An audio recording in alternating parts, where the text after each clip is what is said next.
Hare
Krishna Krishna Hare Hare Hare Ram Ram Ram Hare Hare. जय। हरे कृष्णा।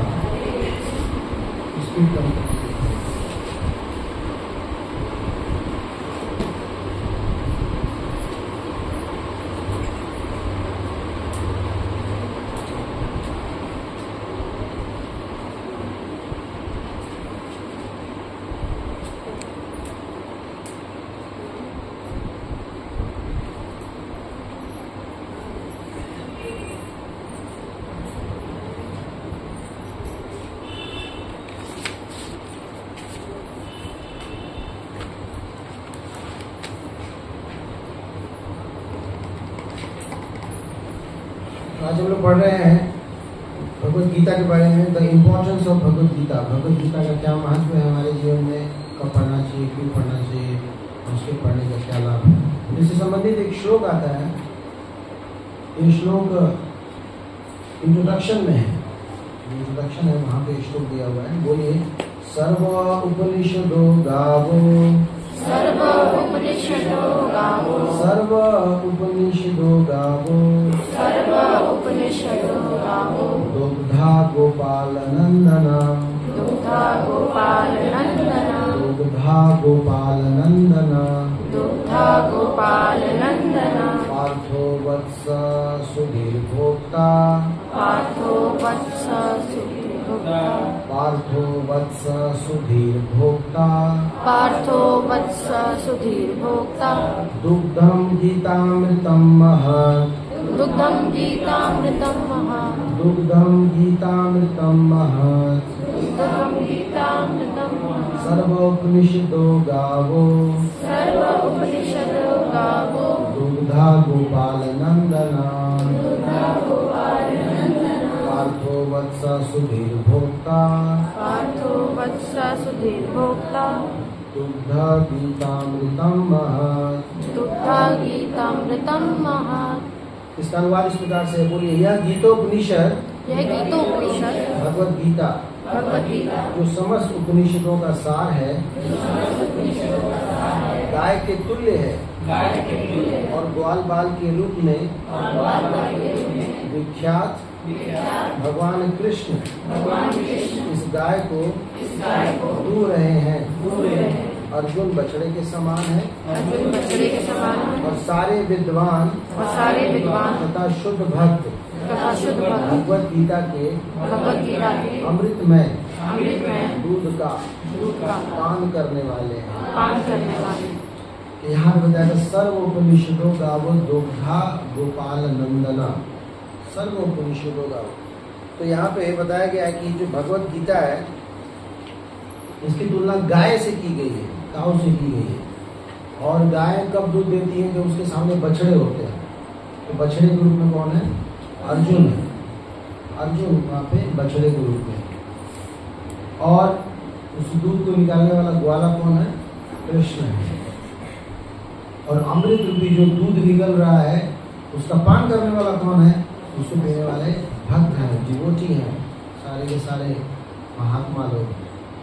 तो इस प्रकार से जो सारे शास्त्र हैं, पूरा जो वेद उपनिषद, रामायण महाभारत पुराण आदि जो भी कुछ है, ये सब बहुत ही वास्ट है। इतना वास्ट है कि आपका समझ पाना बहुत मुश्किल है। तो इसका सार निकालना पड़ता है, इसका कंक्लूजन, इसका एसेंस निकालना पड़ता है। और एसेंस को निकाल करके लोगों को जब हम देते हैं तब पता चलता है इसका मूल तत्व क्या है। जैसे कि दूध है, दूध में घी भी होता है, पर घी दिखाई नहीं देता। होता है ना घी दूध में मक्खन भी होता है, पर वो दिखता नहीं है। तो क्या करना पड़ता है? यत्न करना पड़ता है। तो दही जमाना पड़ता है, फिर मथना पड़ता है, फिर उसमें से मक्खन निकलता है, मक्खन से फिर घी निकलता है, पर ऐसे नहीं दिखता। तो इस घी को बोलेंगे एसेंस। एसेंस यानी कि इसका मूल तत्व। अब दूध से अगर वो घी निकल जाए ना, तो फिर कुछ बचता ही नहीं है, वो छाछ बन जाता है। छाछ देखा कितना पतला पतला सा होता है। उसी तरह से हमारे जो शास्त्र हैं उसमें जो भगवत गीता है ये घी के समान है। और ये तभी निकलता है जब इसको निकालने वाला एक्सपर्ट व्यक्ति चाहिए। और वो भी एक्सपर्ट व्यक्ति कब निकालता है, जब देखता है कि इसका कोई योग्य पात्र हो। तो पात्र यहाँ पे अर्जुन है और बाकी जन लोग, यानी कि जो ब्राह्मण है या महात्मा लोग हैं, संत लोग हैं, उनको देख करके भगवान इसको निकाल रहे हैं। तो भगवत गीता वो सार है। अगर किसी ने भगवत गीता पढ़ लिया, भगवत गीता भागवतम अगर किसी ने पढ़ लिया, तो उसको और कुछ पढ़ने की जरूरत है ही नहीं। तो पूरे शास्त्रों का निचोड़ है, कंक्लूजन है। अगर आपने इसको अच्छे समझ लिया और कुछ पढ़ने की जरूरत, इसलिए कोई रामायण महाभारत भगवत गीता के अलावा कुछ पढ़ने की जरूरत नहीं समझते, क्योंकि ये महाभारत का पार्ट है भगवत गीता। तो जब हमने इसको अच्छे से पढ़ लिया, समझ लिया, तो फिर हमें बाकी शास्त्रों की आवश्यकता नहीं, क्योंकि ये उसी का निचोड़ है, उसी का निष्कर्ष है। तो ये भगवत गीता 700 श्लोकों में बोला गया है भगवान के द्वारा। 45 मिनट के एक स्ट्रेस मैनेजमेंट सेमिनार की तरह है, जो पहली बार भगवान ने सूर्य के देवता विवासवान को दिया था। और उस समय तत्कालीन समय में अर्जुन को दिया था कुरुक्षेत्र के मैदान में। कब दिया था उन्होंने? ऐसी परिस्थिति में दिया था जब अर्जुन हताश हो गए थे अपने जीवन से, उनको समझ में नहीं आता करूँ क्या। तो पहले अध्याय में 47 जो श्लोक हैं उसमें इन्हीं चीजों का वर्णन है। जो 46-47 जो श्लोक इन्हीं चीजों का वर्णन है, सैन्य का निरीक्षीकरण। और उसमें यही बताया गया है कि किस तरह से अर्जुन विचलित हो रहे हैं, मोह हो रहे हैं।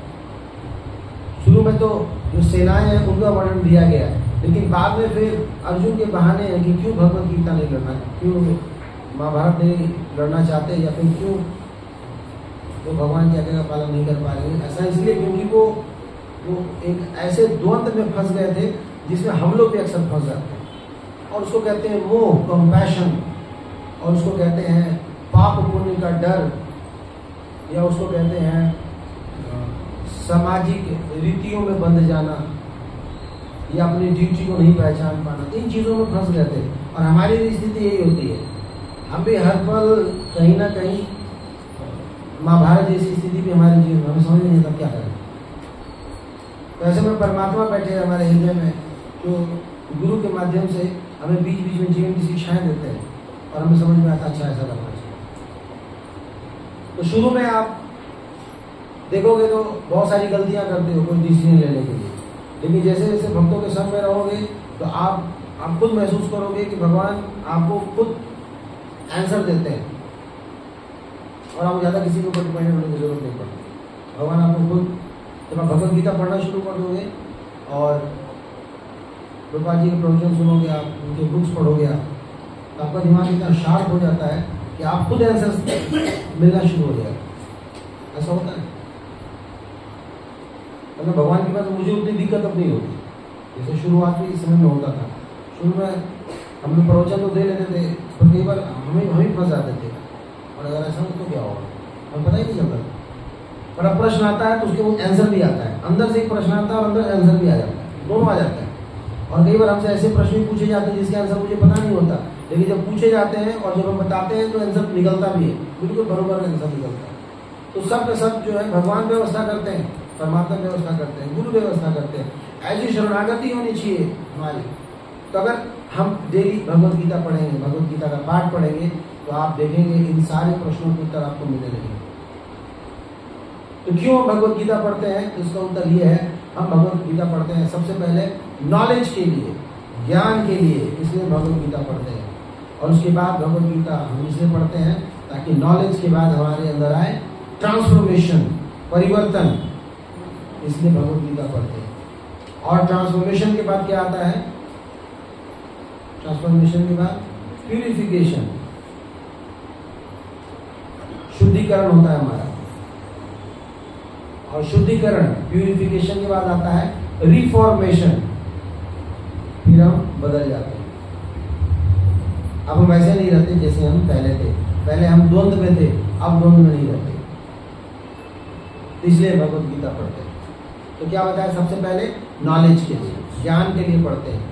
भगवत गीता पढ़ने से हमें ज्ञान मिलता है, नॉलेज, ज्ञान मिलता है ना। जैसे हमारी भगवत गीता में एक जगह लिखा हुआ है कि हम ना चाहते हुए पाप क्यों करते हैं, पाप करते हैं ना चाहते हुए पाप क्यों करते हैं। तो भगवान का क्या संदेश देते हैं, कामेश क्रोधेश रजोगुणा समुद्भव। ये रजोगुण के कारण हम पाप करते हैं, यानी कि जो रजोगुण में रहेगा वही पाप करेगा, जो सतोगुण में रहता है पाप नहीं करता, बच जाता है। तो रजोगुण का मतलब होता है भाग दौड़ की जिंदगी। तो अपने आप को सत्वगुण में रखा जाए, मतलब अगर आप साफ रहेंगे, शुद्ध रहेंगे, स्नान करेंगे, स्वच्छ कपड़े पहनेंगे, साफ स्थान पे रहेंगे, चीजों को मेंटेन करके रखेंगे, आप देखेंगे आपसे पाप होने के चांसेस नहीं होंगे। गंदे रहेंगे, उटपटांग चीजें खाएंगे, हमारा उठना बैठना सही लोगों के साथ नहीं होगा, पाप के पूरे चांस होंगे। किसका हम संग करते हैं, संग के हिसाब से रंग आता है। आप सात्विक लोगों के साथ रहोगे, आपका स्वभाव भी सात्विक होने लगेगा। आप राजसिक या तामसिक लोगों के साथ रहोगे, वैसे ही हो जाएगा। तो सात्विक कार्य करना चाहिए, सात्विक चीजों को प्राप्त करनी चाहिए। इस बात ये भगवत गीता का इन्फॉर्मेशन, ये ज्ञान हमें मिल रहा है इसमें। तो भगवत गीता में ये भी दिया हुआ है, ज्ञान के बारे में बताया गया कि कैसे मन को कंट्रोल करें। मन बहुत चंचल है, अर्जुन पूछते हैं ना, चंचल ही मना कृष्णा प्रमाथ बलभद्रण तस्याहम निग्रहम मन्ये वायु सुदुष्करम। तो ये मन न चाहते हुए भी हम उसको कंट्रोल नहीं कर पाते, मन को कंट्रोल करना बहुत मुश्किल है। तो भगवान ने क्या इसका आंसर दिया, अभ्यास और वैराग्य, इन दो तरीके से मन को कंट्रोल किया जा सकता है। ये ज्ञान है जो भगवत गीता में मिलता है। अगर हम अभ्यास करेंगे और यानी वैराग्य, अभ्यास और वैराग्य, अभ्यास करेंगे और वैराग्य रखेंगे तो मन आपका कंट्रोल रहेगा। तो अभ्यास किस चीज का, अच्छी आदतों का अभ्यास, जैसे सुबह उठने का अभ्यास, भगवान के जाप करने का अभ्यास, गीता पढ़ने का अभ्यास, अच्छी चीजों का अभ्यास। अभ्यास मन में स्थित हो जाता है, स्थिर हो जाता है उससे मन। मन हमारा कोई शत्रु है नहीं, हम उसको वैसा बना देते हैं। जैसे हमारे घर में अगर आपने देखा होगा, कई लोग जो एक घर में कुत्ते होते हैं ना, वो अगर गलत ट्रेनिंग मिल गया ना तो काटता है, और सही ट्रेनिंग दो तो नहीं काटेगा। उसी तरह बच्चे हैं, अगर उनको सही चीज सिखाओगे तो वैसा ही बड़ा होगा, गलत चीज सिखाओगे तो गलत चीज कैच करता है वो। उनका दिमाग बिल्कुल प्लेन कार्बन कॉपी की तरह होता है। अगर उसके सामने बोलोगे लगाऊं थप्पड़, वो भी बोल देगा किसी को लगाऊं थप्पड़, बोले तुझे किसने सिखाया, आपको समझ नहीं ये कहाँ सीख लिया इसने, आपने बोला था तभी उसके सामने, तभी उसने सीखा है। उसी तरह गालियां देना सीख जाते हैं बच्चे, कहाँ सीख के आते हैं, कहीं से सीखा है हमने। अभ्यास, और एक समय के बाद वो उसी प्रकार के हो जाते हैं, उनकी बुद्धि वैसी हो जाती है, तो संभालना बहुत मुश्किल रहता है। तो उसने गलत अभ्यास कर लिया, गलत प्रैक्टिस कर लिया, इसलिए टोका जाता है बच्चों को, बार बार टोका जाता है। टोकने से वो बच जाते हैं, नहीं टोकोगे वो बिगड़ जाएंगे। जैसे हम लोग की छोटे में आदत थी, हम लोग पढ़ते थे तो अक्सर ऐसे पढ़ते थे, ऐसे तो पिताजी बोलते सीधा बैठो, सीधा बैठते थे। फिर थोड़ी बाद धीरे धीरे धीरे धीरे फिर सी बन जाते थे, फिर बोलते हैं स्ट्रेट, तो बीच में एक थप्पड़ पड़ता था, फिर तुरंत स्ट्रेट हो जाता। अब जिनको नहीं बोला गया, नहीं टोका गया, वो क्या हो गए, सी शेप को हो जाते हैं, सी शेप जानते हैं, टेढ़े हो जाते हैं, पीठ निकल जाता है, टुकड़ा कुबड़ी हो जाता है। ये अभ्यास है, ये घर में शिक्षा दी जाती है। तो ये किसी ने अगर आपको समझाया नहीं, किसी ने बताया नहीं, फिर आप गए खत्म, आलस। जैसे कई लोग सुबह देर से उठते हैं, क्यों, किसी ने उठाया नहीं सही से, किसी ने बताया नहीं। कई लोग लगता है नॉर्मल है, और उसी कारण कई सारी बीमारियां होती हैं। सर दर्द करता है सबसे ज्यादा, देर तक सोते रहने से ना, तो सूर्य निकल जाए और आप सोते रहोगे, आपके सर दर्द के चांसेस बढ़ जाएंगे, और पेट साफ नहीं होता है, फिर गैस बनता है, फिर उससे अलग कई सारी बीमारियां होती है, बिग प्रॉब्लम। अब किसी बोलने वाला ही नहीं, तो गलत अभ्यास हो, गलत प्रैक्टिस हो गया। अब ओल्ड डॉग न्यू ट्रिक्स, अब पुराने कुत्ते को नई चीज सिखा रहे हो, सीखेगा कभी, पुराना उनकी आदत बन गई है, अब मुश्किल है वो। अब क्या फायदा, अब जाके हरे कृष्ण नाम जुड़े, सुबह उठो, मुंह देखता रहता है, सुबह छोड़ के क्या होता है, कल्पना नहीं कर सकता। तो ये गलत अभ्यास। उसी तरह सही अभ्यास भी लगाया जाता है। तो सही अभ्यास कैसे होता है? जैसे आप मान लीजिए मायापुर गए 8 दिन 10 दिन के लिए, तो वहां जाके हैबिट ही चेंज हो जाती है। 7 दिन 8 दिन 10 दिन रहते हैं, एक नया लाइफ साइकिल बन जाता है।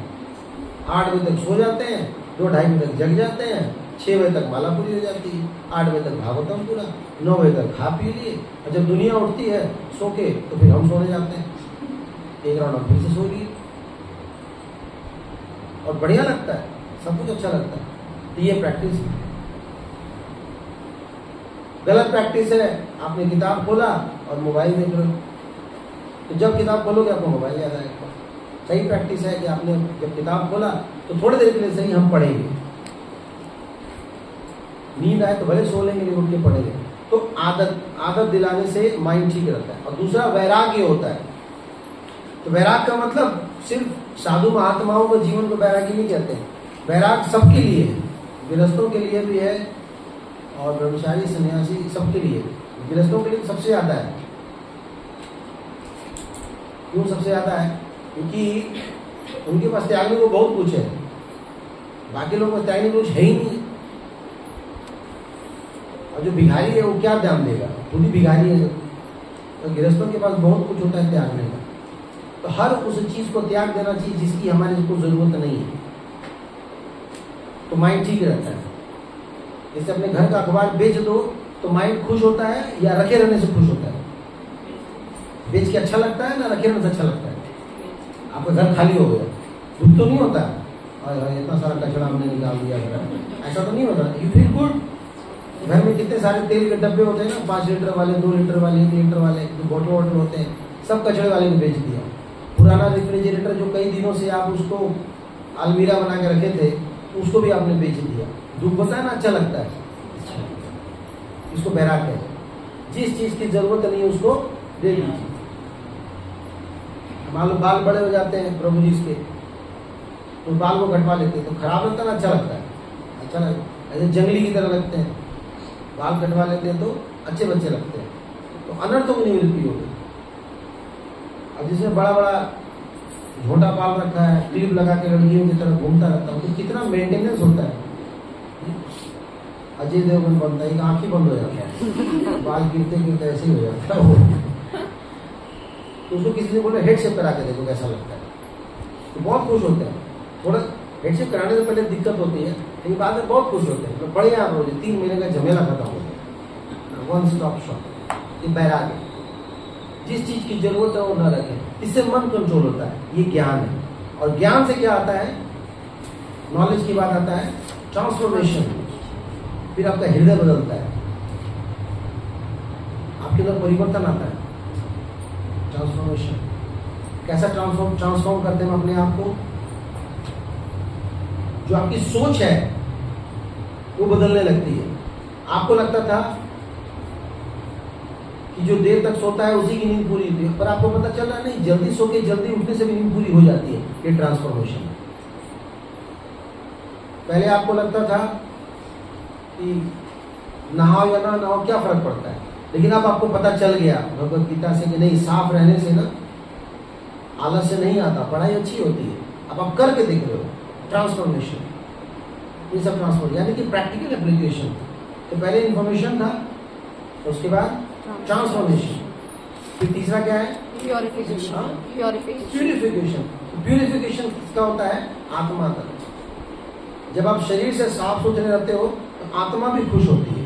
नहीं, जैसे स्नान करने के बाद यू फील गुड, हमें अच्छा लगता है, हमारी चेतना प्रसन्न होती है। साफ कपड़े पहनते हैं, हमें अंदर से अच्छा लगता है। हालांकि आत्मा को कोई कपड़े की जरूरत नहीं है, लेकिन शरीर ने धारण किया है तो अच्छा लगता है। प्यूरिफिकेशन। और उसके बाद लास्ट में क्या होता है? रिफॉर्मेशन। Sorry, reformation. रिफॉर्मेशन का मतलब कि अब आप जो थे वो नहीं रहे, है ना? तो जैसे पहले कैसे आवारागर्दी करते थे, यहाँ वहां घूमते रहते थे, अब वो सब नहीं हरकतें करते। पहले लड़ाई झगड़ा करते थे, अब लड़ाई झगड़ा नहीं करते। पहले चीखते थे, चिल्लाते थे, ऊंची आवाज में बात करते थे, अब वो सब नहीं करते। तो ये भगवत गीता पढ़ने का फायदा है, benefit of reading Bhagavad Gita. इसलिए हम लोग का जो आंसर है क्यों पढ़ते हैं, इसीलिए पढ़ते हैं, ठीक है ना। अब आता है इस गीता को पढ़ना कब चाहिए। अब इसको लेकर के भी बहुत सारी भ्रांतियां हैं। गीता कब पढ़े? गीता कोई कभी भी पढ़ सकता है, कहीं भी पढ़ सकता है, हर स्थिति हर अवस्था में पढ़ सकता है। गीता को लेकर के लपेट करके लाल कपड़े में रखना अच्छी बात नहीं है। सिर्फ पूजा करिए, कोई दिक्कत नहीं है, अपने ऑल्टर में रखिए, उसकी पूजा कीजिए। तो भगवत गीता क्या है? भगवान के मुंह से निकली हुई उनकी वाणी है, ये शब्द है। भगवान जब स्त्री के रूप में प्रकट होना चाहते हैं तो मोहिनी अवतार है। भगवान जब शब्द के रूप में प्रकट होना चाहते हैं तो ओमकार है, हरि नाम है। भगवान जब सिंह के रूप में प्रकट होना चाहते हैं तो नरसिंह है। भगवान जब ब्राह्मण के रूप में प्रकट होना चाहते हैं तो वामन है। उसी तरह भगवान जब ग्रंथ के रूप में प्रकट होना चाहते हैं तो भगवत गीता है, श्रीमद् भागवतम। तो ये ग्रंथ साक्षात कृष्ण है, इनकी पूजा करना, भगवान कृष्ण की पूजा करना एक बराबर है। तो यहाँ पे भगवान ने शब्द के रूप में अवतार लिया है, और ये शब्द, ये वाणी साधारण नहीं है। ये शब्द चूंकि भगवान के मुख से निकले गए हैं, इसलिए इसको कहा गया गीत उपनिषद। उपनिषदों में गायक, उपनिषदों में दिया गया गीत या फिर भगवान के द्वारा गाया गया गीत, भगवत गीत। लोग गीता कहते हैं, एक्चुअली भगवत गीत। तो भगवत माने भगवान, और गीत माने उन्होंने जो गाया है। तो भगवान का संग कोई कहीं भी करेगा। कब कर सकता है? कभी भी कर सकते हो। कोई टाइम थोड़ी होता है कि नहीं रात में नहीं पढ़ना है, दिन में नहीं पढ़ना है, रात में। आप भगवान का संग कहीं भी ले सकते हो, कभी भी ले सकते हो। बस उसके पीछे की भावना ये होनी चाहिए कि हम अपने आप को शुद्ध और पवित्र करना चाहते हैं। तो जैसे हम बाकी साधारण किताब को रखते हैं, उसको उस तरह रखिए, हाथ पैर धुल लीजिए और उसके बाद पढ़िए, कोई प्रॉब्लम नहीं है, ठीक है ना। तो जब ऊंचा रीजन होता है ना, हाई रूल, तो हाई रूल के कारण कई बार लोअर रूल तोड़ सकते हैं। बड़े नियम के चलते छोटे नियम तोड़े जा सकते हैं। तो छोटा मोटा नियम है कि कहीं भी नहीं पढ़ना चाहिए, और बड़ा नियम क्या है? पढ़ करके अपने आप को शुद्ध करना। जैसे मान लीजिए बस में नहीं पढ़ना चाहिए। क्यों? बस में पता नहीं कैसे कैसे प्रकार के लोग होंगे, कोई छू ना दे, ये छोटा नियम है। बड़ा नियम क्या है? हमें दिव्य ज्ञान लेना है, तो बड़े नियम के सामने छोटे नियम को तोड़ सकते हैं। समझ रहे आप? भगवत गीता बिस्तर पर बैठ के नहीं पढ़ना चाहिए, ये छोटा नियम है। बड़ा नियम क्या है? पढ़ेंगे तो भगवान के भक्त बनेंगे। फिर क्या फर्क पड़ता है? बिस्तर हो या गद्दा हो, पढ़ सकते हैं। समझे? तो ऐसे हम जज कर सकते हैं कि बड़ा रूल क्या है, छोटा रूल क्या है। बड़े रूल का अगर आप ध्यान रखोगे तो छोटे रूल को फॉलो करना बहुत इजी होगा। भगवत गीता कहीं भी पढ़ सकते हैं, लेकिन भगवत गीता पढ़ने का सबसे बेस्ट तरीका हम आपको बता रहे हैं, वो है किसी भक्त के साथ मिल करके पढ़िए। अकेले मत पढ़िए। अकेले पढ़ेंगे तो आपको नींद आएगी, आपको समझ नहीं आएगा, आप उसका निष्कर्ष नहीं निकाल पाएंगे। लेकिन किसी के संग में जब आप पढ़ेंगे आपको जल्दी समझ में आएगा, नींद नहीं आएगी और उसका सही अर्थ निकालेंगे। तो ये 3 फायदे होते हैं जब हम किसी के संग में पढ़ते हैं। ऐसे समझना बहुत मुश्किल है, ठीक है। तो चलिए हम एक श्लोक प्रैक्टिस करते हैं। अब देखिए हम लोग संग में है ना, तो देखते हैं कैसे उसको हम लोग पढ़ सकते हैं। जैसे कि मान लीजिए लिखा हुआ है, तो एक श्लोक लेते हैं, सिंपल श्लोक लेते हैं जो आप लोगों को समझने में इजी है। जब योगी समस्त कल्मश से शुद्ध होकर सच्ची निष्ठा से आगे प्रगति करने का प्रयास करता है, तो अंततो गत्वा अनेक जन्मों के अभ्यास के पश्चात सिद्धि लाभ करके वह परम गंतव्य को प्राप्त होता है। तो कब? जब समस्त कल्मश से शुद्ध होकर सच्ची निष्ठा से प्रगति करने का प्रयास करता है। अब मान लीजिए ये एक लाइन है, हमने 2 लाइन है, तो एक लाइन को लेते हैं। यहाँ पे लिखा हुआ है, जब भक्त समस्त कल्मश से शुद्ध होकर सच्ची निष्ठा से आगे प्रगति करता है, आगे प्रगति करने का प्रयास करता है। इसका मतलब क्या समझा आपने? फिर से सुनिए। जब कोई भक्त समस्त कल्मश से शुद्ध होकर सच्ची निष्ठा से आगे प्रगति करने का प्रयास करता है तो वो शुद्ध हो जाता है। क्या मतलब हुआ? क्या समझा आपने इससे? बताइए, फिर से बताता हूं। जब भक्त समस्त कल्मश से शुद्ध होकर सच्ची निष्ठा से आगे प्रगति होने का प्रयास करता है तो भगवान के धाम को प्राप्त होता है। क्या समझा हमने?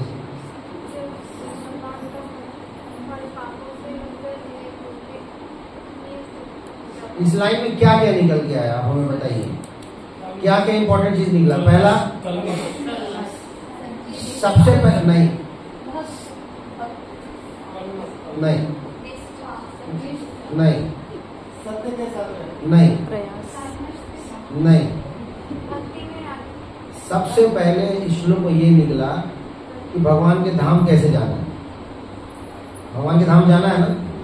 पहले तो सवाल ये उठता है कि हमें कहाँ जाना है? भगवान के धाम। कैसे जा सकते हैं? अब ये सब बातें आती हैं। तो पहली बात क्या होनी चाहिए? सारे कल्मश से मुक्ति, एक तो नंबर 1 ये। दूसरा, कैसा होना चाहिए हमारी निष्ठा? सच्ची निष्ठा होनी चाहिए। और तीसरा में क्या करना है? प्रयास करना है। तो 3 चीजें करेंगे तो भगवान के धाम जाएंगे। समझ रहे? एक लाइन भगवत गीता का, ये अध्याय 6 का 44 है, 45 6.45। कल्मश का मतलब होता है मैटेरियल इंटेंगलमेंट, यानी कि भौतिक उलझने। जो भौतिक उलझने होती है ना, उनसे हम लोग भौतिक उलझनों में कैसे फंस जाते हैं? कैसे उलझनों में फंसते हैं? भौतिक उलझन क्या क्या है बताइए? भौतिक उलझन किसको कहते हैं? भौतिक संसार की उलझन, जैसे बीमार पड़ना, ये एक उलझन है। तो इससे हम कैसे बच सकते हैं? या ऐसी उलझने आती तो क्या होता है? हम विचलित हो जाते हैं, हम डिस्टर्ब हो जाते हैं। नहीं तो बीमार पड़ते तो कितने डिस्टर्ब हो जाते हैं ना। ये भौतिक कल्मश है।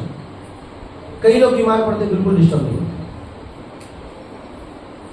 बिल्कुल डिस्टर्ब नहीं होता है। तो नाक पोंछते रहते हैं, काम करते रहते हैं।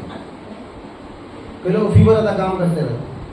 पता है क्यों? उनको मालूम है ये आएगा और चला जाएगा। 5 दिन का होता है। पहला दिन आंख गर्म होगा, गला खराब होगा। दूसरा दिन सर्दी होगी। तीसरे दिन खांसी होगी। चौथा दिन शरीर दर्द करेगा, हल्का हल्का फीवर आएगा। 5वां दिन तगड़ा फीवर होगा। 6ठा दिन उतर जाएगा। उसको मालूम ये 5 दिन का वायरल है, नौटंकी और कुछ नहीं। घुस गया है, अब निकलेगा जरूर। पूरा अपना काम करेंगे, अपना काम करते रहो। तो जो जितना बिजी है चला जाएगा। और वही कई लोग सर पे हाथ रख के बैठे रहते हैं, हम तो बीमार हो गए, तो परेशान हो गए, लाओ भाई दवाई ले आओ, हॉस्पिटल ले चलो, ये करो। मेरा कोई केयर नहीं करता है, संसार में कोई वैल्यू नहीं है। हमने इसके लिए क्या नहीं करा, उसके लिए क्या नहीं करा, हमने पूरा जीवन लगा दिया। मतलब एक कल्मश को ऐसे आपको घेर रखा है, उसके चक्कर में 50 और आपने उलझने पाल ली। जैसे मान लीजिए ये बीमार होना एक कर्म है, एक बंधन है, जिसके कारण आप बीमार पड़े। चुपचाप सह लो उसको, तो एक आपका कट गया। अब एक तो कटा नहीं, अब 5 ऊपर से और चढ़ा लिए। क्यों? माँ बाप को गाली दे रहे हो, उधर डॉक्टर को गाली दे रहे हो, बगल वाली पड़ोसन को गाली दे रहे हो, इसके यहाँ से बीमारी फैल गई है। समझ रहे हैं आप? 50 प्रकार के और उलझने। तो एक तो पहले था 50 की 51 प्रकार की उलझन, इसको कल्मश कहते हैं। बंधते जाना, यहाँ फंसे वहां फंसे। भगवान कहते हैं सर्दी गर्मी सुख दुख हानि आप सहन करना सीखो। चुपचाप रहो, वो आया है और चला जाएगा। बहुत होगा तो आपको साथ लेके चलेगा, चलिए। बहुत होगा तो क्या होगा? साथ लेके चलेगा, चल लो।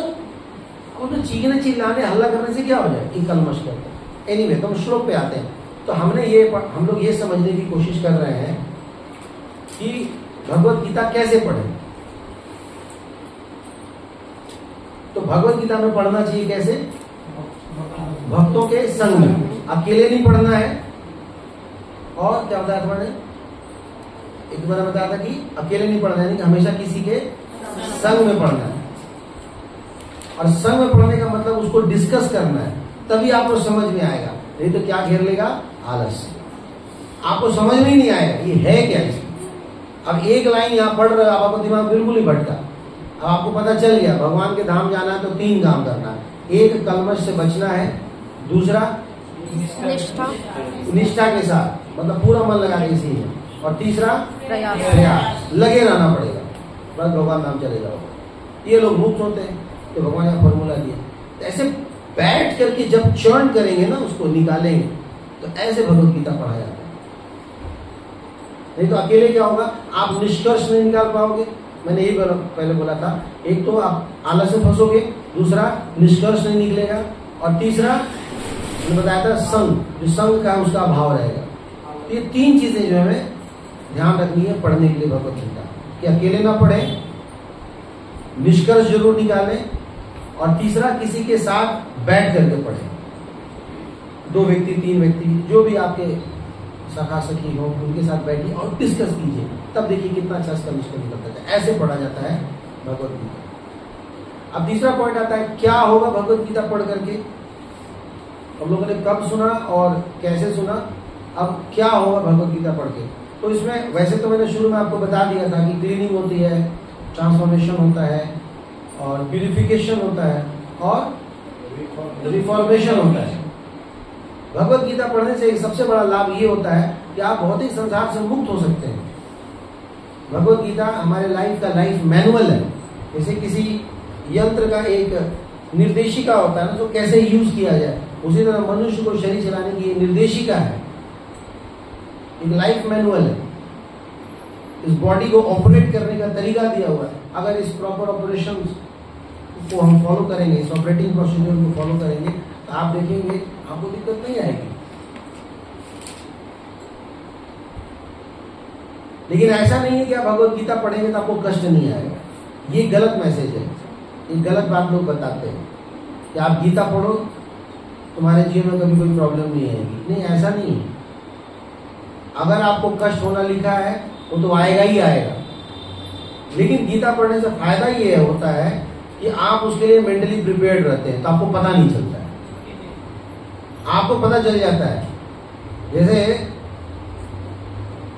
जब ये कोरोना वाला इंजेक्शन लगा रहे थे ना, टीका, वैक्सीन, तो उसमें बोला गया था कि भाई साहब इसका साइड इफेक्ट ये है कि आज लगेगा तो कल फीवर आ सकता है। तो लोग पहले से मन बना कर बैठे थे, तो उसमें घबराते नहीं थे। तो समझ हाँ, उन्होंने कल बोला था आएगा आएगा, आने वाला आएगा, आने वाला आ गया, अब ये जाएगा। तो उन्होंने ये भी बताया था 2 दिन में चला जाएगा। तो मेंटली प्रिपेयर्ड रहते हैं, उस फीवर से डरते नहीं। पर सोचो किसी को पता नहीं है ये बात कि वैक्सीन लगाने से फीवर आएगा, उसको फीवर आ गया, अब तो उसको छोड़ेगा नहीं से लगाया, नाश पीटे, तो मेरी जिंदगी खराब कर दी इंजेक्शन लगा करके। और कई लोगों को नहीं भी आता है फीवर, और कई लोगों को बहुत बुरी तरह से आया था फीवर। कई लोग इतना भयंकर बीमार हुए कि कोरोना में भी उतना बीमार नहीं हुए, इंजेक्शन लगवाने ज्यादा बीमार हुए। वो सब साइड इफेक्ट है, बॉडी कैसा रेस्पॉन्ड करता है। उसी तरह से गीता पढ़ने से ऐसा नहीं कि आपकी बीमारियां चली जाएंगी, आपके जीवन के कष्ट नहीं आएंगे, कष्ट तो आएंगे, लेकिन आपको उनको फेस करने का तरीका पता चल जाएगा। अब आप कंफर्टेबल रहोगे, आपको पता है मुझे इसको कैसे झेलना है, तो ये फायदा होगा, ठीक है ना। तो इन सारी बातों का एक श्लोक में बहुत ही अच्छा से तात्पर्य समझाया गया है। वो है भगवत गीता का 9वें अध्याय का 2रा श्लोक 9.2। अगर हमें ये समझना है कि क्या होता है भगवत गीता, अगर किसी को एक श्लोक में समझाना है कि आप हमें बताएं भगवत गीता क्या होता है, तो 9वें अध्याय का 2रा श्लोक आप पढ़िए। वही है ना, 9.2 ही है ना शायद।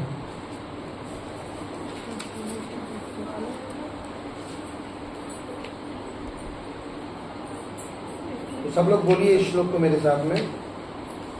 राजविद्या राजगुह्यम, राजविद्या राजगुह्यम, पवित्रमिदं उत्तमं, पवित्रमिदं उत्तमं, प्रत्यक्ष आवगमं धर्म्यं, प्रत्यक्ष आवगमं धर्मं, सुसुखं कर्तुमव्ययम्। सुसुखं कर्तुमव्ययम्। भगवत गीता का बेस्ट डेफिनेशन यही श्लोक है। तो भगवत गीता क्या है? राज विद्या है। राज विद्या यानी समस्त विद्याओं का राजा। दुनिया में जितने भी आपने ज्ञान लिए ना, उन सभी ज्ञान का कोई फायदा नहीं, कोई फायदा नहीं है। 2-4 कौड़ी के पैसे कमा लोगे बस, वही है, उसमें कोई फायदा नहीं है। असली ज्ञान भगवत गीता का ज्ञान, इसलिए बताया गया समस्त विद्याओं का राजा। और ये क्या है? राजगुह्यम।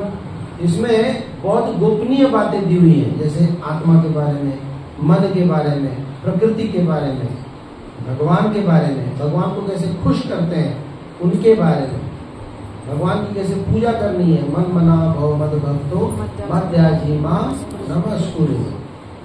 तो भगवान ने बताया है, वो गुण रहस्य दिए हैं कि कैसे तुम मुझे प्रसन्न कर सकते हो।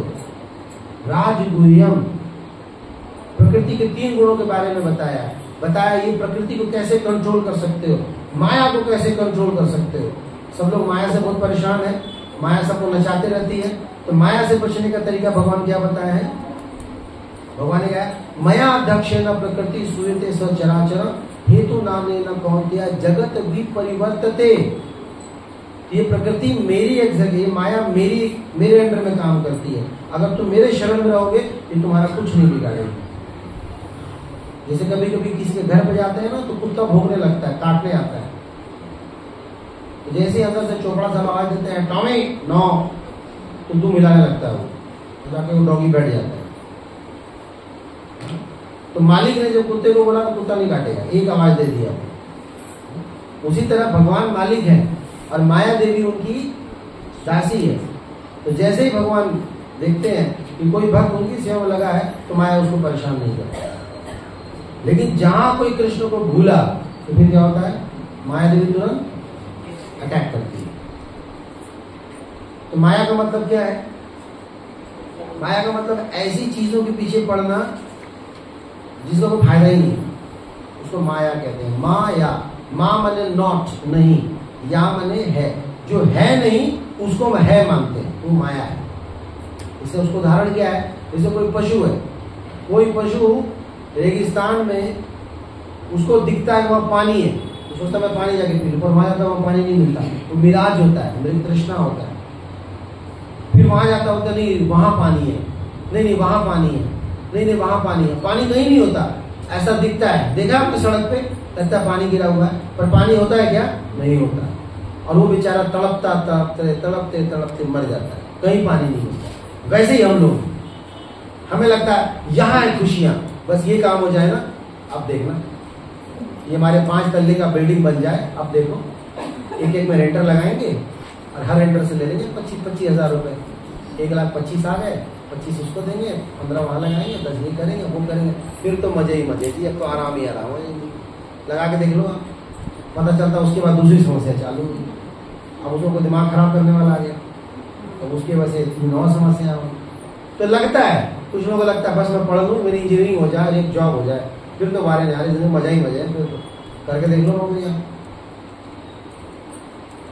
तो ऐसे ही माया, कुछ लोगों को लगता है बस कुछ पैसे इकट्ठे हो जाए, 1 CR मैं फिक्स कर दूं, FD बैठ के खाता रहूंगा। उसको नींद ही नहीं आती डर के मारे। कभी देखता है किसी ने इसके अकाउंट से पैसे निकाल लिया, किसी ने उसको OTP दिया निकाल लिया, ये कर लिया वो कर लिया, पासबुक गायब हो गया, ATM गायब, उसको नींद ही नहीं आती डर के मारे। पहले नहीं था तो नींद आती थी, अब आ गया तो और नींद नहीं आती। तो कर लो बात, ये माया है। लगता है कि ये हो जाए तो मजा आ जाएगा, वो हो जाए तो मजा आ जाएगा, वो हो जाए तो मजा आएगा, ऐसा हो जाए तो मजा आएगा। कभी मजा नहीं आता, वो जिंदगी में परेशान रहता है। फिर उसमें तो ब्याह शादी हो तो मजा आ जाएगी, घर में घरवाली आएगी, कपड़े धोएगी, खाना बनाएगी, बना के देगी, गरम गरम फूल के, oh my God, हाथ जलेगा हमारा, साथ में बैठ के हम लोग गर्मा गर्म दूध पियेंगे, चीयर्स करेंगे, कृष्णा में पढ़ेंगे। तो शादी के बाद तो कुछ हो ही होता है, उल्टा हो गया, एक बना के दे रहा, एक खिला रहा, ये कुछ रहा। पहले ठीक था भाई, बेस में ठीक थे हमको, बहुत भारी ब्लंडर हो गया, इसके चक्कर में फंस गए। कई लोगों को लगता है बच्चे नहीं है, बच्चे हो जाए बड़ा बढ़िया, घर में किलकारियां बुझेंगी, बड़ा मजा आएगा। जब हो जाता है दिमाग खराब, पहले अच्छा खासा सो लेते थे, अब वो नला के रात भर जगाता है, दिन भर सोता रहता है। हम ना इधर करें ना उधर करें, सबको यही लगता है बस ये हो जाए थोड़ा, वो हो जाए थोड़ा, वो हो जाए, इसी को माया कहते हैं। जिंदगी में बहुत ही कुछ भी कर लो, कभी हम सुखी नहीं हो सकते। तो भगवान कहते हैं जैसे ही अपनी मति मेरे में लगाओगे ना, सब सही हो जाएगा। घर भी खुश, बच्चे भी खुश, पत्नी भी खुश, बॉस भी खुश, पैसा भी खुश, प्यास भी बुझेगा, एकदम आनंद में आएगा, सब कुछ बढ़िया हो जाएगा। जैसे आप डिवोटी बनते हैं, जैसे आप भक्त बनते हैं, तो ये सोल्यूशन हमारे को मिलता है। ये राजगुह्यम, राज विद्या राजगुह्यम। और भगवद गीता क्या है? पवित्रम, ये पवित्र होता है। आप इसको पढ़ोगे आप पवित्र हो जाओगे। पवित्र यानी कि आपकी चेतना शुद्ध होगी, अच्छे विचार निकलेंगे। इदम उत्तमम, उत्तम यानी कि टॉप मोस्ट आपको ज्ञान मिलेगा, इस संसार से मुक्ति का रास्ता मिलेगा। बाकी संसार के मंदिरों में जाओगे ना, वो आपको मुक्ति का रास्ता नहीं दिखाते, वो आपको बंधन का रास्ता दिखाते हैं। किसी भी मंदिर में जाओगे, किसी भी संस्था में जाओगे, वो आपको यही बताएंगे, किसी भी मंदिर संस्था में जाओगे आपको यही ज्ञान देंगे कैसे इस संसार में फंसे रहना है। और ऐसे मंदिरों के चक्कर में लोग ज्यादा फंसे हुए हैं, कृष्ण मंदिर में नहीं जाते। कितने विष्णु मंदिर देखे हैं बताओ आप लोगों ने? आपके लाडोसरा में कितना विष्णु मंदिर है? एक भी नहीं है। इसका मतलब ये है कि यहाँ के लोग निहायती एक नंबर के ना मतलबी है। हमारा काम होना चाहिए, विष्णु से क्या काम है? विष्णु को फायदा ही नहीं है, उनका मंदिर में क्या फायदा? दुर्गा जी का मंदिर है, काली जी का मंदिर है, शिव जी का मंदिर है, हनुमान जी का मंदिर, क्यों? ये सब मनसा पूर्ण मंदिर, हमारी मन की इच्छा पूरी हो जाए। तो मन की इच्छा क्या होती है? पुनरअपि जनन पुनरअपि मरण, इधर ही मरो, इधर ही फंसो, इधर बंधे रहो, वो ठीक है। जैसे कि आपको कोई सामान चाहिए, एक होता है दुकानदार के पास जाइए, एक होता है पिताजी के पास जाइए। लड़के अक्सर ना दुकानदार के पास ही जाते हैं, पता है क्यों? दुकानदार वाला बहस नहीं करेगा ना, आप उसको 10 रुपया दो और 10 रुपए का ब्लेड दे देगा। आप ब्लेड से आप पेंसिल छीलो, नाखून छीलो या किसी का गर्दन काटो, दुकानदार को क्या मतलब है? उसको क्या मिल गया? पैसा। अब बाबूजी को बोलो कि भैया ब्लेड दो, क्या करोगे तुम? पेंसिल छीलो, ये लो शार्पनर, ब्लेड क्या करोगे? मतलब एक सामान मांगा 10 तो जवाब मिलेगा, तो थप्पड़ ही पड़ेगा। यार कौन जाएगा इस पर फालतू का? तो ये है भगवान विष्णु। इसलिए भगवान के पास, कृष्ण के पास कोई नहीं जाता, क्योंकि उसे मांगो को 2 व्हीलर तो साइकिल देंगे, मतलब तो मोटरसाइकिल सोच रहे थे, मतलब तो टांग तोड़ लेगा तो साइकिल देंगे, क्योंकि देख सुन के देते हैं। पर देवताओं को कोई मतलब नहीं है, दुर्गा जी और काली जी से कोई मतलब नहीं है। आप जाओ अपना व्रत करो, उसके बदले में जो मांगो वो दे दोगे। उसको आप तुम मरो जियो हाथ पैर तोड़ो, उनको कोई मतलब नहीं, भाड़ में जाओ, उनको कोई मतलब नहीं है कि क्या करेगा क्या नहीं। पर भगवान जो है वो नहीं देते, बोलते नहीं ये नुकसान करेगा। इसलिए लोग विष्णु मंदिर नहीं जाते, इसलिए विष्णु मंदिर कम होते। जब जाओगे नहीं तो मंदिर कहां से आएगा? एक आध उधर देखा है बेलसराय में, वैकुंठनाथ मंदिर, इस पूरे रास्ते में ना वहां एक देखा है। एक मैंने देखा था नरसिंह देव का मंदिर, साइकिल मार्केट, वो चांदनी चौक में। ऐसे रेयर कहीं कहीं मंदिर दिख जाए तो दिख जाए भैया, नहीं तो कहीं नहीं दिखते। तो सबको अपनी भौतिक इच्छाएं पूरी करनी है, तो विचार उत्तम होने चाहिए। कैसे विचार होने चाहिए? छोटी मोटे लोग लालच के चक्कर में नहीं पड़ना, भगवान से बोलना भगवान निकालो यहाँ से। एक बार निकल गए ना सारी समस्याओं का समाधान हो जाएगा। ऐसे कितनी चीजों को उलझाएंगे सुलझाएंगे, तो बहुत मुश्किल है संसार में। तो पवित्रम इदम उत्तमम। फिर प्रत्यक्ष आवागमम, प्रत्यक्ष आवागमम मतलब भगवत गीता आज भी उपयोगी है।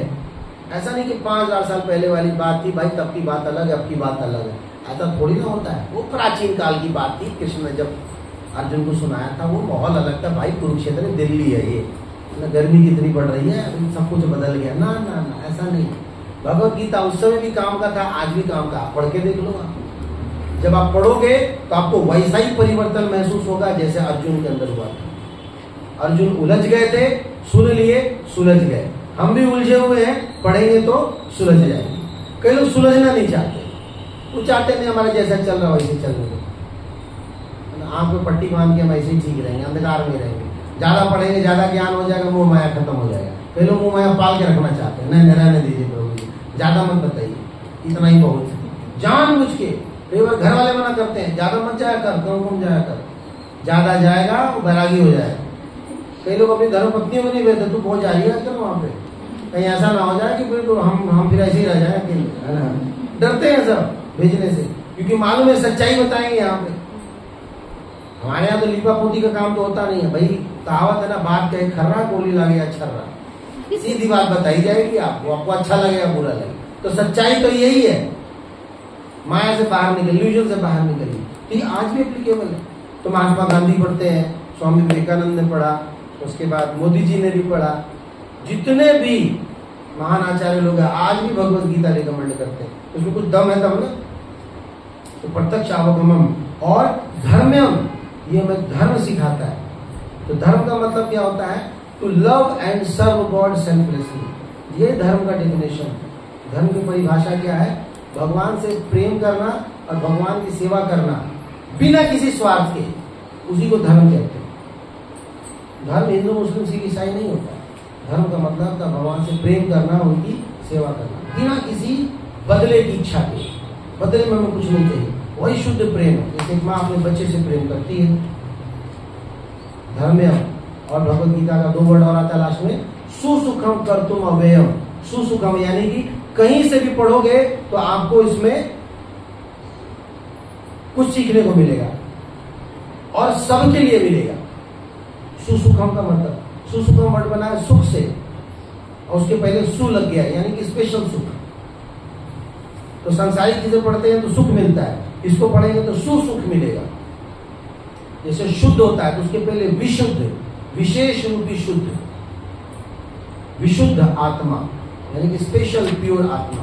उसी तरह ये सुसुखम, कहीं से भी आप कोई भी श्लोक पढ़ोगे आपके ऊपर एप्लीकेबल होगा, चाहे वो स्त्री हो, पुरुष हो, डॉक्टर हो, इंजीनियर हो, छोटे हो, बड़े हो, बूढ़े हो, इंडियन हो, पाकिस्तानी हो, अमेरिकन हो, कोई भी पढ़ेगा इस किताब को ना, सुसुखम। कोई ये नहीं कह सकता नहीं नहीं ये श्लोक मेरे पे अप्लाई नहीं होता। इसे अकाउंट्स की चीज मेडिकल वाला नहीं पढ़ेगा, बोले मेरे काम की नहीं, क्या करूं मैं इसका पढ़ के। इंजीनियरिंग का जो सब्जेक्ट मैटर है वो कोई मैनेजमेंट वाला नहीं पढ़ेगा, बोले मेरे को मतलब ही नहीं भाई, ये अलग चीज है वो अलग चीज है। लेकिन गीता कोई नहीं कह सकता, गीता सबके लिए एप्लीकेबल है और हर श्लोक एप्लीकेबल है। कहीं से भी आप बंद करके एकदम से खोलोगे ना, आप देखोगे वही श्लोक एप्लीकेबल है। इसी को कहते हैं सुसुखम। सुसुखम कर्तुम अव्ययम, और अव्ययम का मतलब है अव्यय। अव्यय वर्ड बना है व्यय से। व्यय का मतलब खर्च होना होता है ना, व्यवसाय, लेन देन जहां पे होता है ना व्यय, तो व्यय का उल्टा होता है अव्यय, कभी ना खत्म होने वाला। ये ग्रंथ ऐसा कि कभी खत्म नहीं होगा, मतलब जितनी बार हम पढ़ेंगे उतनी बार कुछ नया निकल के आएगा।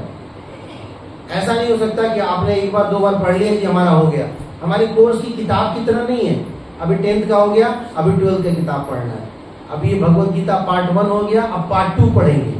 अब ये पढ़ लिया, भागवतम में जाएंगे, अब चैतन्य चरितामृत पढ़ेंगे। नहीं, ये आप जितनी बार पढ़ोगे उतनी बार कुछ निकल के नया आएगा, हर बार एक नया रियलाइजेशन होगा। ये अव्ययम। तो इस प्रकार से ये 9.2 जो श्लोक है ये भगवत गीता का परिचय है। राज विद्या राजगुह्यम पवित्रम इदम उत्तमम प्रत्यक्षावगमम धर्म्यम सुसुखम कर्तुम अव्ययम। ये भगवत गीता का परिभाषा है। तो तीनों चीजों को हमने इसमें समझा कि भगवत गीता कब पढ़ते हैं, कैसे पढ़ते हैं और इसके क्या लाभ हैं। तो हमेशा इस किताब को अपने साथ रखना चाहिए, हर दिन इसका अध्ययन करना चाहिए, और सिर्फ अध्ययन ही नहीं करना है, इसको अपने जीवन में उतारना है। जब जीवन में उतारे तो फिर दूसरों को बताना है। आप जितना दूसरों को बताएंगे, दूसरों के साथ बैठ के पढ़ेंगे, उतना आपका जीवन जो परिवर्तित होगा। ठीक है। हरे कृष्णा कृष्णा कृष्णा हरे हरे, हरे राम राम राम हरे। किसी का कोई प्रश्न है भगवत गीता से संबंधित, कुछ बताइए।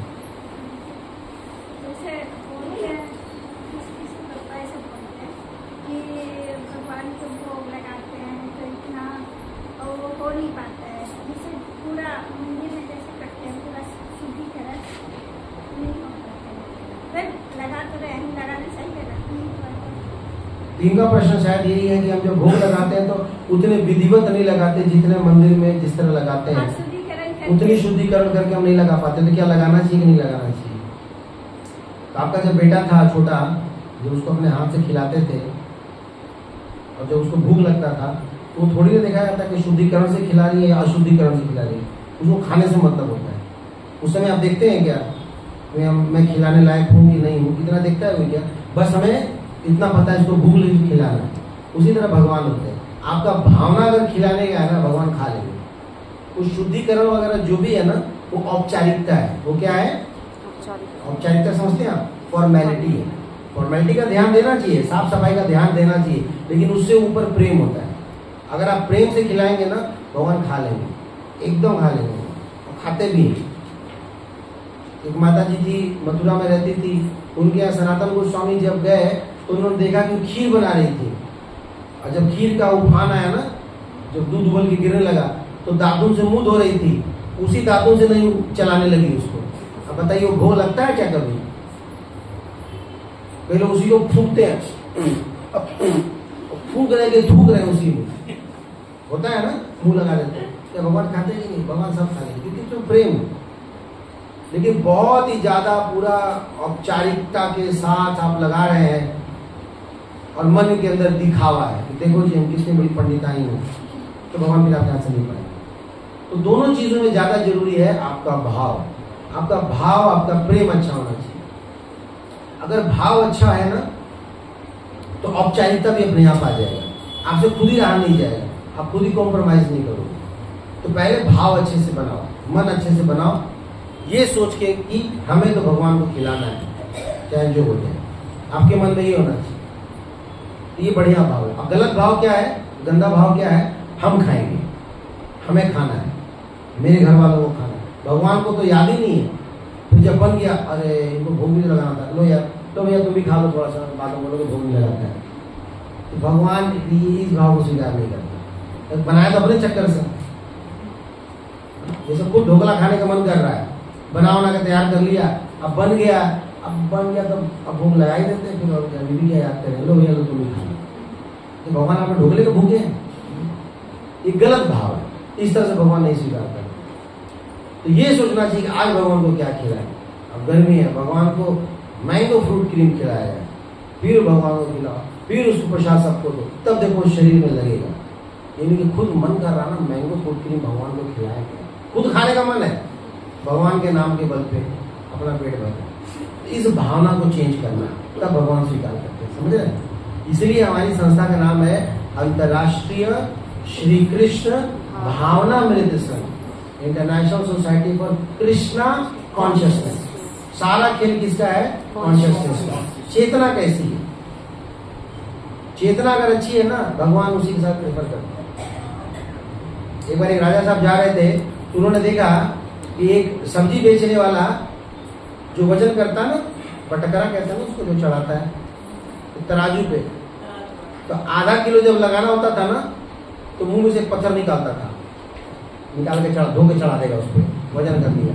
और जब चलना होगा फिर उठा के, एक राय साहब ने देख लिया, भक्त थे वो, देखा उन्होंने उठाया, बोला अरे ये तो शालिग्राम है, तुम शालिग्राम मुंह में रखते हो नालायक, तुम पता है भगवान का रूप है ये, कहाँ से मिला? हमें पता नहीं कहाँ से मिला, हमें तो कोई बताया कि गंडकी नदी गए तो वही उठा के हमें दे दिया, हम तो वजन करते रहते इसी से। उसको उठा के ले गया वो राजा अपने घर पे, खूब सुंदर आसन बना करके, मंदिर बना करके, बीच में रख के, और बहुत बड़े चंदन वंदन लगा के, तुलसी चढ़ा के, और मोर पंख चवर सब करके, रात में विश्राम करा के, और जाके राजा साहब सो गए। राजा साहब इतना बड़ा महल था, छोड़ दिया भगवान, अगर भगवान कोई था ही नहीं। रात में भगवान स्वप्न में आए, उसको बोले ना चुपचाप उठा के मुझे वापस दे जिसके पास से लाया, ना ला कहीं का पूरे मंदिर में अकेले छोड़ दिया, माथा खराब हो रहा है यहाँ पे। वो दिन भर साथ में लेके सोता तो अच्छा लगता था मेरे को, दिन भर टांगे घूमता था वो अच्छा लगता है कि? अब इतने बड़े पालने में बच्चे को टेल दिए, अब उसमें डगर रहा है, वो उसको अच्छा लगेगा, मम्मी को बहुत अच्छा लगेगा, वो बहुत अच्छा, जो भी हो अच्छा हो बुरा, मैं इधर ही लटका रहूंगा, है ना, उसको झूला नहीं पसंद। तो प्रेम है, लव है, भगवान लव के भूखे, प्रेम के भूखे हैं। आप क्या दे सकते हो? लक्ष्मी से ज्यादा ऐश्वर्य आपके पास है। लक्ष्मी देवी जो है ऐश्वर्य देने में एक्सपर्ट है, फिर भी उनको छोड़ के भाग आती है वो गोपियों के पास, क्योंकि वहां उनको प्रेम मिलता है। हमें प्रेम देना, भगवान प्रेम के भूखे। और कोई प्रश्न?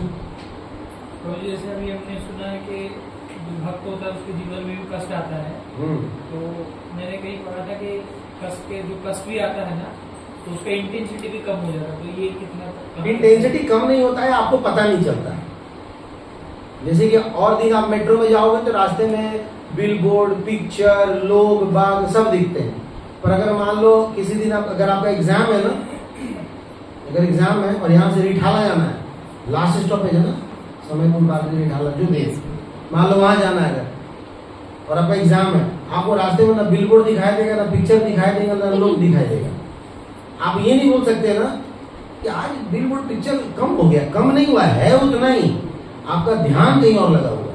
तो भक्ति करने से इतने रम जाते हैं ना कि जीवन में आने वाली समस्याएं कब आई और कब चली गई पता ही नहीं चलता। आती जरूर है, उतनी ही डिजली आती है, और जब हमारे पास काम धाम नहीं होता है, जब हम बॉडी कॉन्शियस होते हैं, तो छोटा सा पिन भी चुभ जाए ना तो हेडेक हो जाता है। इसलिए भक्ति करने का लाभ ये है कि आपकी कॉन्शियसनेस बहुत हाई हो जाती है, इतनी हाई चेतना हो जाती है कि आपको सुख दुख का पता ही नहीं चलता लाइफ। इसलिए भक्ति करना चाहिए। आया समझ? एक होता है बॉडी लेवल, एक होता है माइंड लेवल, एक होता है स्पिरिचुअल लेवल, एक टॉप मोस्ट लेवल। अब यहाँ पहुंच गए ना तो मन भी नहीं सताएगा, शरीर से तो पता ही नहीं चलेगा। इसलिए कई लोगों को शरीर में बहुत कष्ट होते हैं, मन भी बहुत परेशान रहता है, और वो आध्यात्मिक है ना, तो ये दोनों चीज पता ही नहीं चलता। लेकिन जो इस लेवल पे है ना, वो सबसे ज्यादा कष्ट में रहता है। जो बॉडी लेवल पे बहुत कष्ट होता है उसको। माइंड वाला भी बहुत परेशान रहता है, आत्महत्या कर लेता है। लेकिन अगर यहाँ पहुंच गए ना, तो माइंड और शरीर कुछ नहीं बिगाड़ पाएगा। हालांकि कष्ट में है, लेकिन अब टॉप लेवल पे है ना, ये आपको कुछ नहीं बिगाड़ पाएगा। इसलिए स्पिरिचुअल लेवल पे रहना चाहिए, सबसे बेस्ट लेवल वही होता है। जैसे कोई इंटेलेक्चुअल लेवल है, माइंड लेवल, इस लेवल पे इसको भूल जाइए। इस लेवल पे उसको शरीर का कष्ट पता नहीं चलेगा, है ना। जैसे मान लीजिए किसी के अकाउंट में ढेर सारे पैसे ट्रांसफर हो गए, तो माइंड का लेवल है ना, नोट आ नहीं रहा है, बस पता चल गया 1 करोड़ रुपए आ गए। बॉडी में बहुत कष्ट है, लेकिन बहुत मजे में रहेगा। क्यों? अरे पैसे आ गए भाई। शरीर का शरीर तो होता रहता है, घुटने में तकलीफ है बहुत दिन से, कोई बात नहीं, पता नहीं चलेगा। क्यों? नोट आ गया भाई, नोट आ गए। माइंड के लेवल पे खुश है, या बहुत बड़ी खुशी की बात का पता चल गया। अब माइंड के लेवल पे खुश है ना, एकदम पता नहीं चलेगा। लेकिन अगर कोई बॉडी लेवल पर रहेगा ना, वो छोटी छोटी चीजों में, खाना नहीं दिया ढंग से, इतने मच्छर काट रहे हैं यहाँ पे, कितना हल्ला हो रहा है, कितनी ट्रैफिक है, तो शरीर के लेवल पे जी रहा है। उसको अपनी चेतना उठानी चाहिए। अगर कोई आध्यात्मिक लेवल पे चला जाएगा ना, उसको शरीर में कष्ट पता नहीं चलेगा, उसके अकाउंट में 5 करोड़ के पता नहीं चलेगा। क्यों? क्योंकि साक्षात विष्णु के दर्शन हो रहे हैं, भगवान के दर्शन हो रहे हैं। और उसको बोले भाई साहब आपके अकाउंट में ढेर सारे पैसे आए, बोले रख ले भाई, तुझे नहीं चाहिए, मैं साक्षात भगवान खड़े हैं, मैं पैसे लेके क्या करूंगा? समझ रहे? तो इसलिए टॉप मोस्ट लेवल पर रहना चाहिए। उसमें टाइम लगता है, लेकिन लक्ष्य हमारा ये। हाँ जी,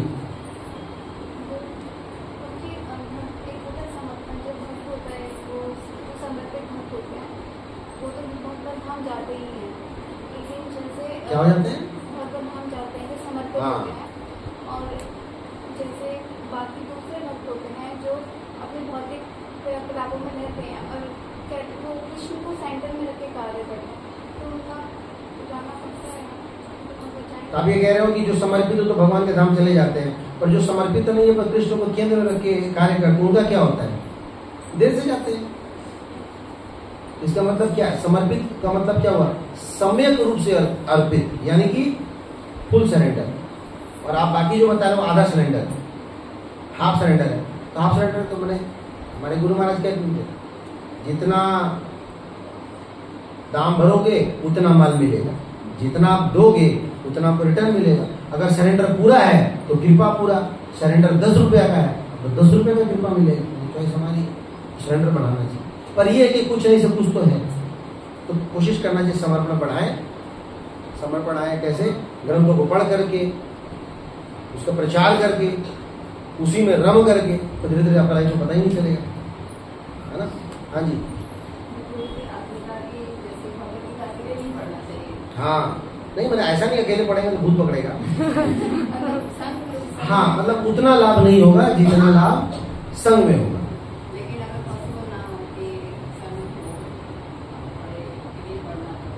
आप अपने लिए पूछ रहे हैं या आपके किसी मित्र के लिए जो अमेज़न जंगल में है? दिल्ली में क्यों नहीं पॉसिबल है? फोन पे पॉसिबल है। संग का मतलब फिजिकली जरूरी नहीं है, आप फोन कर सकते हो, बात कर सकते हो। फोन पे डिस्कस नहीं होता है क्या? बस वो भी तो संग ही है। संग का मतलब थोड़ी कि एकदम मेट्रो की तरह बगल में बैठ बैठ के उसी को संग कहते हैं। नहीं, संग का मतलब फोन पे हो सकता है, व्हाट्सएप पे हो सकता है, मैसेज से हो सकता है, कॉन्फ्रेंस से हो सकता है, वीडियो कॉल से हो सकता है।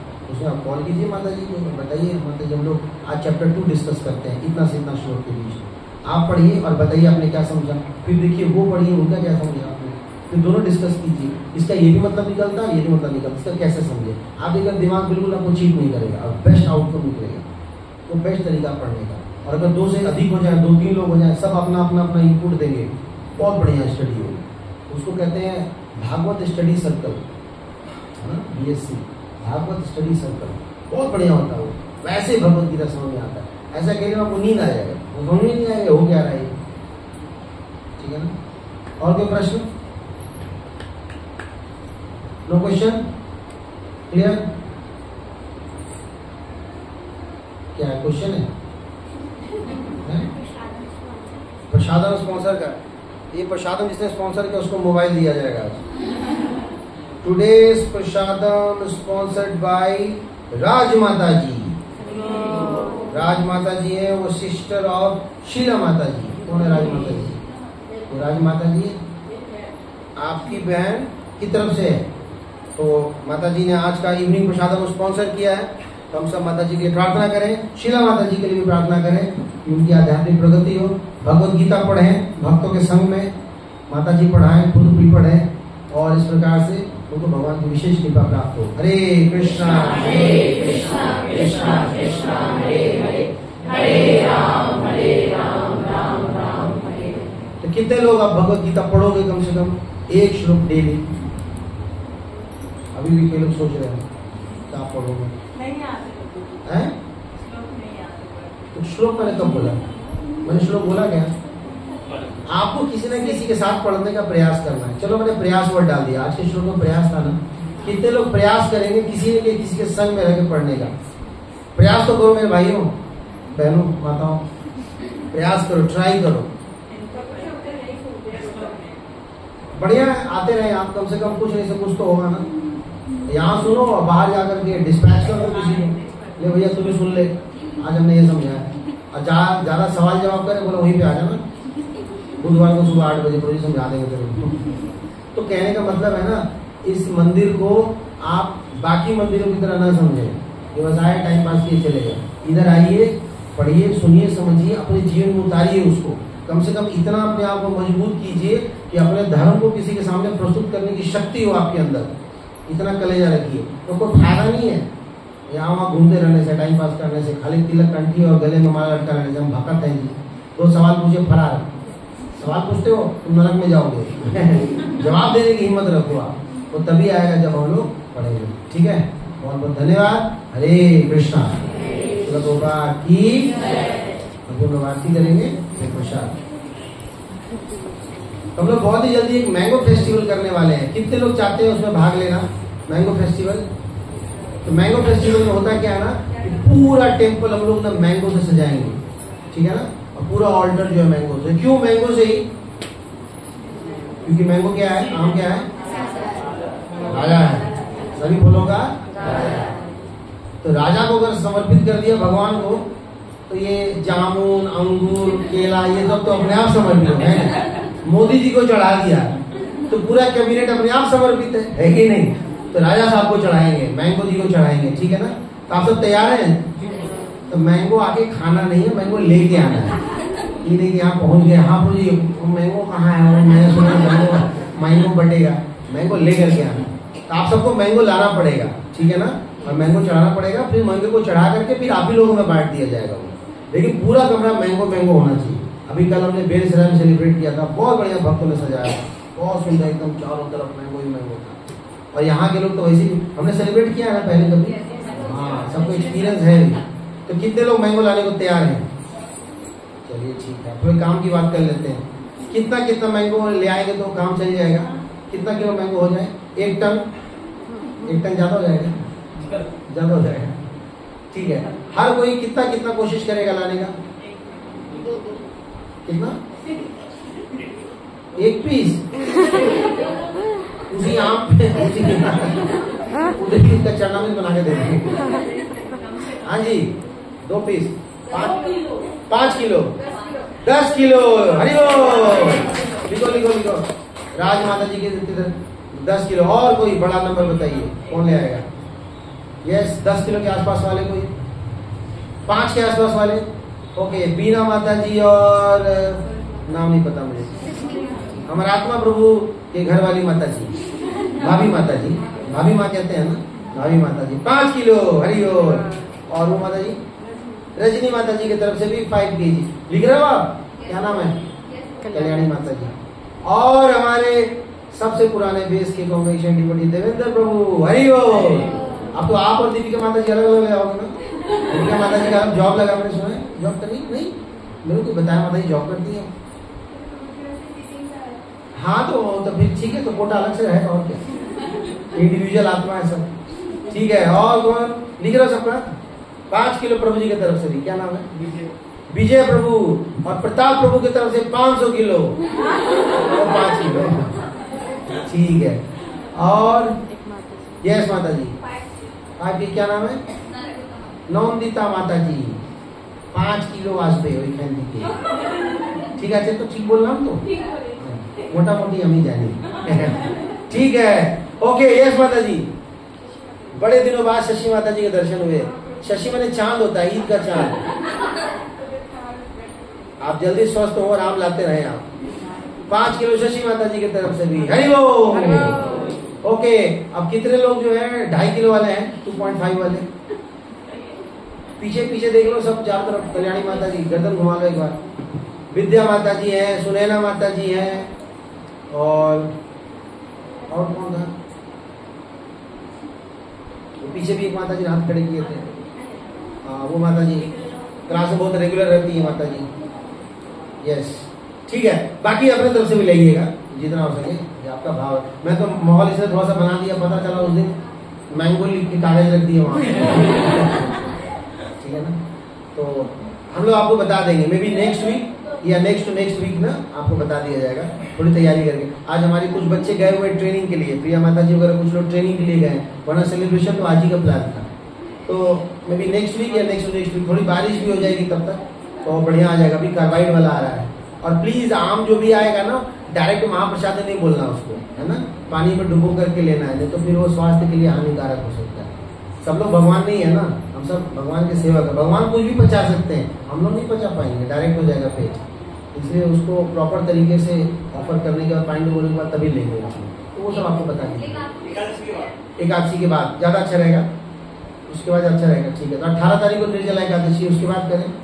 ठीक है, देख लेंगे जैसा हम सहमति हो, पर अपना संख्या याद रखना, ठीक है ना? कोई फरार मत होना, गाँव निकल मत जाना बीच में। हाँ जी, क्या कर दिया?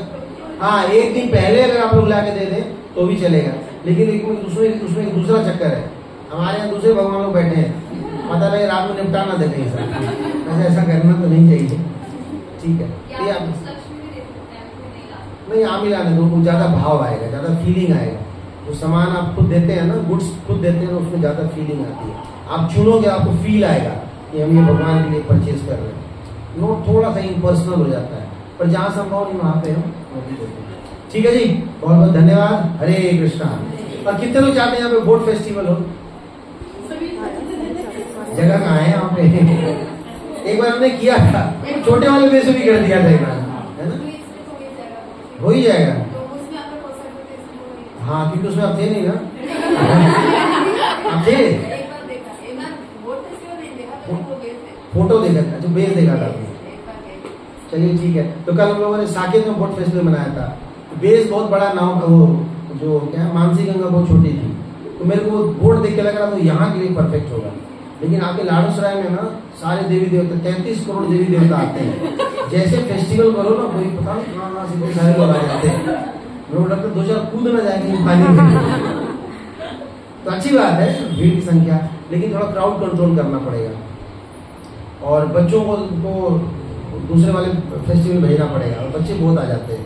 तो अगर प्रॉपर तरीके से करेंगे तो हम लोग वो भी प्लान कर सकते हैं। करना चाहिए ना?